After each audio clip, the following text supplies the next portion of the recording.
सिद्धार्थ जी, ये कोई साधारण कैमरा तो नहीं है। देखिए ना, इसमें कितने तरह के पुर्जे लगे हुए हैं, गैजेट्स भी हैं।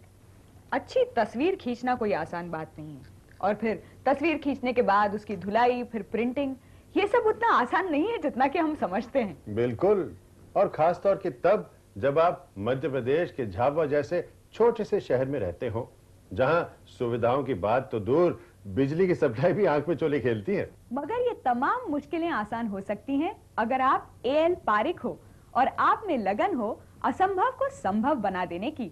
ऐसा कहना है हमारे टीम डायरेक्टर आशुतोष देशमुख का। खुद देखिए और यकीन कीजिए। दूर, बहुत दूर, मध्य प्रदेश का झाबुआ जिला, सुनसान बेआबाद इलाका। लेकिन ऐसे हालात में भी जीवन के सुंदर लम्हों को चुराने निकल पड़ा है एक शख्स, जिसे तलाश है जिंदगी के उन लम्हों की जिसे एक गहरी निगाहों का जादूगर ही महसूस कर सकता है। श्री एएल पारिक। उनकी लगन का फल कई अंतर्राष्ट्रीय सम्मान और बर्लिन में मेडल इस तस्वीर के लिए। ये मैंने गौहान करके विलेज वहाँ लिया था, और ये पानी भरने आ रही थी। हम नीचे थे ना, इतने से आए तो उनकी नज़र इनकी नहीं पड़ी कि हम फोटो खींच रहे हैं या कुछ कर रहे हैं। जैसे ही ऊपर आया थोड़ा सा, तो ये अपने मस्ती से बात करते हुए चल रही थी। मैंने बिना कहे पट से क्लिक कर दिया और इस पे वर्ल्ड का फर्स्ट प्राइज मिला। भील जीवन के एक एक हसीन पल की तलाश को कैद करने में उनकी जिंदगी के भी कई पल शामिल हैं, जो शायद उनकी अपनी घरेलू जिंदगी से छीने गए हों। क्या इस सफर में उनका परिवार नहीं बिखरा होगा? बाहर हाट वगैरह में जाता था तो इन भील लोगों को देखता था मैं, और इनकी कलरफुल ड्रेस, गहने, कपड़े, और ये सब देख देख के मेरे को हुआ कि यार इनकी फोटोग्राफी करना चाहिए। तो मैं इनकी फोटोग्राफी करने लग गया, और मैंने इनकी पूरी लाइफ रिकॉर्ड की है, जन्म से लेकर मरने तक की। मैं उसी में खोया हुआ रहता हूँ ना।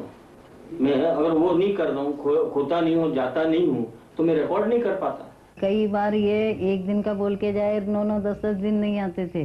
बड़ा झूला रखता था, उसमें डिशेज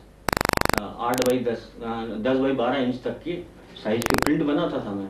तो वो पेपर, फुल साइज के पेपर और कॉन्टेक्ट प्रिंट के पेपर, बस ये रखता था। और उसी के अंदर डिशेज और सॉल्यूशन घर से बना के बोतल में भर के रखता था, फिक्सर, डेवलपर और ये सब। तो मैं वो जाता था, कमरा मेरे को स्पेशल देते थे, तो मैं उसी के अंदर डेवलपिंग वगैरह सब वही करता था। न साधन थे उस जमाने में, न बिजली की सुविधा। फिर कैसे बनाते थे वो अपनी फोटोग्राफ्स? इस बारे में हमने उनसे पूछा।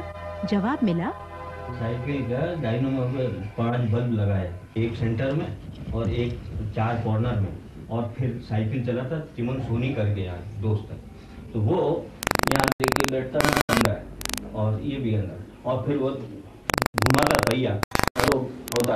और जब मेरे को वो लगता कि एक्सपोजर हो गया रो कर, तो ब्रेक दबा करके और स्विच ऑफ होता था। मैं भी करती थी।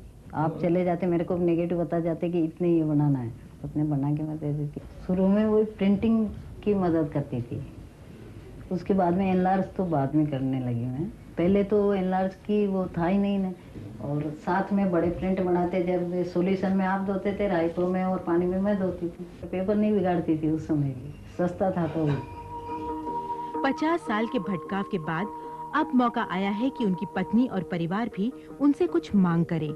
वैसे भी जीवन मूल्य चारों ओर बदल रहे हैं, भील लोग भी आधुनिक जीवन अपना रहे हैं, लेकिन पारिक जी का जुनून सलामत है और वो इस बदलती हुई जिंदगी के हर पल को अपने कैमरे में कैद करते ही रहते हैं।